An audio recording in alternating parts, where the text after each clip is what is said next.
জয়গুরু। পিতৃত্বালয় থেকে কন্যাবধূর শ্বশুরালয়ে গমন।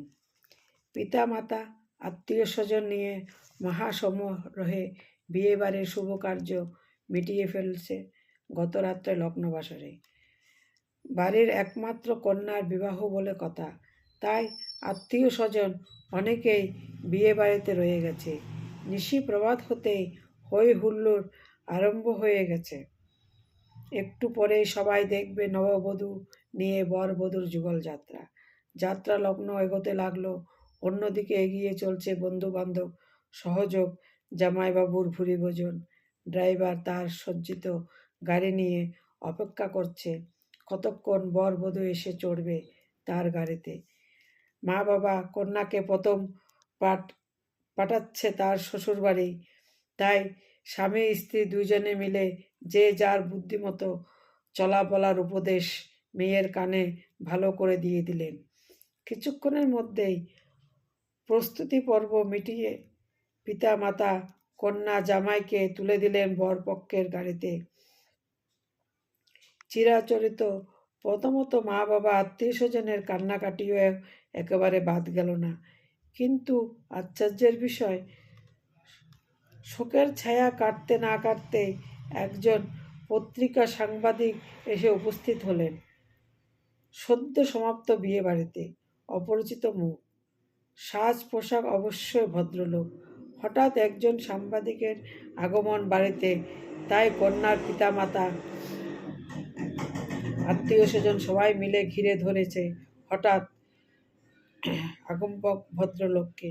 গৃহস্থের দেওয়া সুসজ্জিত আসনে বসে সাংবাদিক মশাই মিষ্টি মধুর সম্ভাষণে কাছে ডাকলেন কন্যার মা বাবাকে। উপস্থিত সবাই ভাবছে সাংবাদিকের কাজ দেশ দেশান্তরে সংবাদ সংগ্রহণ করা, কাগজে বিবৃত দেওয়া, কিন্তু বিয়ে বাড়িতে ভদ্রলোকের কি খবর সংগ্রহ করবে, কী বা বিবৃতি দেবেন? এই প্রশ্ন সকলের মনে। না, চিন্তাভাবনা কিছু নাই। সাংবাদিকবাবু এই বাড়ির উপকারের জন্যই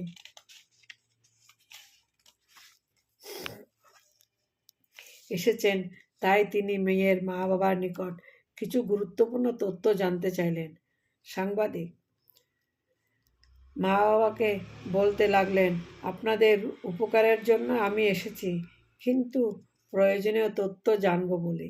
যদি খুশি মনে সঠিক উত্তর দেন আমিও খুশি হব। মেয়ের বাবা, আচ্ছা বলুন, কি জানতে চান? আমি উত্তর দেওয়ার জন্য চেষ্টা করছি।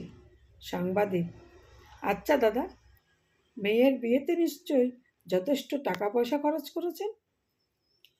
মেয়ে জামাইকে যৌতুকপত্র দান দক্ষিণা কি করেছেন, যা পেয়ে ওরা সারা জনম সুখে শান্তিতে থাকতে পারে?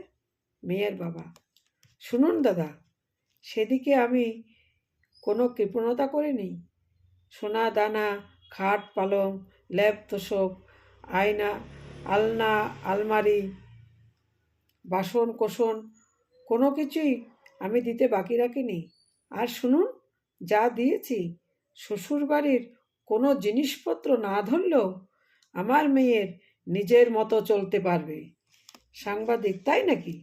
আচ্ছা দাদা, আপনার মেয়ের নতুন শ্বশুরবাড়ি পৌঁছে গাড়ি থেকে নেমে প্রথম কি করবে? বাবা মা হয়ে সেসব আপনারা বুঝিয়ে কিছু বলে দিয়েছেন? মেয়ের বাবা, সেসব কিছুই বাকি রাখেনি। মেয়ের মা তো জামাইয়ের সামনেই বুঝিয়ে সুঝিয়ে বলে দিয়েছেন, গাড়ির থেকে নেমে জামাইয়ের হাত ধরে আগে নিজের ঘরে চলে যাবে, আর আত্মীয় স্বজন যারা আসে বুঝে শুনে আদর যত্ন করবে। সাংবাদিক, আচ্ছা দাদা, আপনার মেয়ের শ্বশুর শাশুড়ি জীবিত নেই? অর্থাৎ আপনার বেয়াইবেন? মেয়ের বাবা, আছে, তাদের বয়স হয়েছে তো, সেই জন্যই মেয়েকে বলেছি ওদের নিয়ে টানাটানি কম করতে।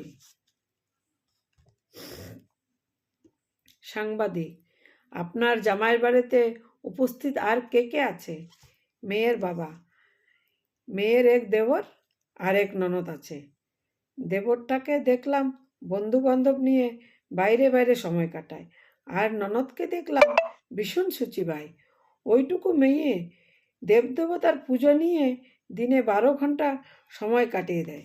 সাংবাদিক: আচ্ছা, আপনার মেয়ের শ্বশুর কি কাজ করেন? মেয়ের বাবা: আগে চাকরি করতেন, এখন রিটায়ার্ড, তবে সৎসঙ্গের একজন বিশিষ্ট ঋত্বিক। তাকে প্রায় সময় ঠাকুরের কাজে ব্যস্ত থাকতে হয়। সাংবাদিক: শুনে সুখী হলাম। শ্রী ঠাকুর অনুকূলচন্দ্রের ঋত্বিক আপনার মেয়ের শ্বশুর? আপনি অবশ্যই একজন ভাগ্যবান। মেয়ের বাবা: আমরাও ঠাকুরের দীক্ষিত। চেয়ে দেখুন, এখনো ঘরের বারান্দায় ঠাকুরের ফটোটা টাঙানো রয়েছে। সাংবাদিক: আচ্ছা দাদা, দীক্ষা পেয়ে ঠাকুরের রীতিনীতি অনুযায়ী নিয়মকানুন যা যা পালন করতে হয় সেসব আপনারা করেন তো? মেয়ের বাবা: প্রথম প্রথম করতাম, কাজকর্মে সংসার তো, নানা রকম ঝামেলার মধ্যে থাকি, সেজন্য আর হয়ে ওঠে না। সাংবাদিক: ভুল করছেন। যার চরণ পরশ পাবার জন্য পাহাড় পর্বতে বসে মুনি ঋষিরা যুগ যুগ ধরে তপস্যা করেন, সেই অমূল্যধন পরম রত্ন পেয়ে আপনারা হেলায় হারিয়েছেন। আমি পর হয়ে আপনাদের কাছে অনুরোধ করছি, পুনরায় শ্রী ঠাকুরের বিধান তত্ত্ব মেনে জগৎবাসীর প্রাণাশ্বরকে ঘরে নিয়ে শূন্য আসনে যত্ন করে বসান। শুনুন, আমি যদি শ্যাম হারিয়ে কুল রাখতে যাই, তাহলে আমার শ্যামও থাকবে না, কুলও থাকবে না। তাই শ্যামকে রাখলে 2 কুল বজায় থাকবে, শ্যামও থাকবে, আবার কুলও থাকবে। শ্রী ঠাকুরের সদাচর বিধানতত্ত্বের উপর যদি আপনারা প্রথম থেকে দাঁড়িয়ে থাকতে পারতেন, তাহলে মেয়েকে যৌতুকে দ্রব্যাদির সঙ্গে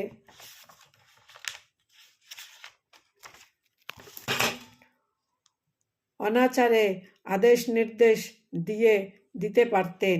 মেয়ের বাবা: তাহলে আমরা মেয়েকে যেসব চলন বলনের কথা বললাম বলে শ্বশুর শাশুড়ি পাঠিয়েছি, সেসব কি ভুল হয়েছে? তার পরিণাম কি খুবই খারাপ হবে? সাংবাদিক: নিশ্চয় খারাপ হবে, আর তার পরিণাম এমনই মর্মান্তিক হবে, আপনারা তখন আর কেঁদে কুল পাবেন না। তাই এখনই সতর্ক হয়ে আপনার মেয়েকে সুবুদ্ধি দিতে বলছি। মেয়ের বাবা: বলুন, আমার মেয়েকে কোন পথে গেলে তার ভবিষ্যৎ জীবন সুখের হবে? আজকে এই পর্যন্ত। জয় গুরু।